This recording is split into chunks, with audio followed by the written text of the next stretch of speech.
السلام عليكم ورحمة الله وبركاته. ازيكم يا أصدقائي؟ النهاردة على موقع شرح مختصر هقدم لكم حاجة جديدة ومفيدة.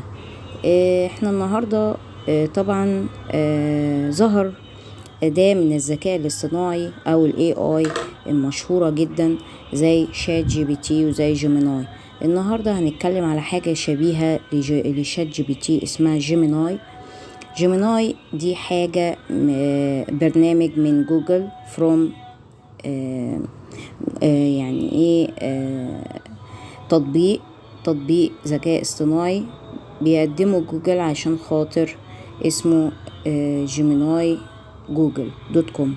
جيميناي نفس فكرة شات جي بي تي، بتقدر تفتحه وتكتب من خلاله اي معلومة انت عايز تعرفها زي ما احنا شايفين حضراتكم كده.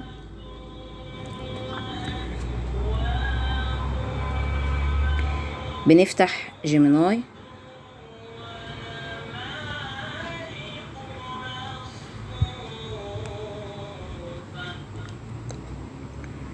او زي ما احنا شايفين حضراتكم، مثلا عايزين نسرش على وصفات صحية متنوعة، مثلا ندوس عليها كده يبتدي جيميناي يجيب لنا الوصفات الصحية زي ما احنا شايفين حضراتكم.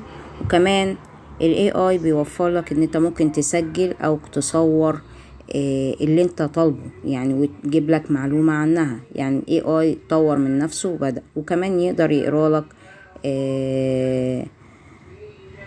بالتأكيد إليك بعض الخيارات للأكلات الصحية التي يمكنك تجربتها. كمان وجبات رئيسية: دجاج مشوي، مصدر جيد للبروتين قليل الدهون. زي ما احنا شايفين حضراتكم، كمان يقدر يقرأ اللي هو كاتبه. مثلا اي معلومة احنا عايزين ندور عليها بيبتدي يجيب لنا معلومات عنها، ويضيف كمان زي ملاحظة او تفصيلة او سؤال، او يديك استفسار انك مثلا في سؤال اخر عايز وصفات تانية يقدر يمدك بيها برضو. فدي حاجة ممتازة جدا في جيميناي، هو زيه زي شات جي بي تي. فدي الفكرة.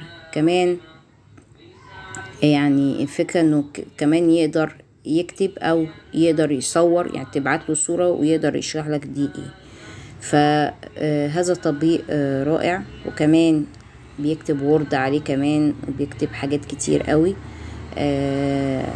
فدي كانت فكرة جيميناي شبيه جي بي تي.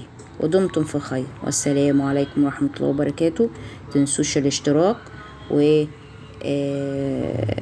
سبسكرايب والشير.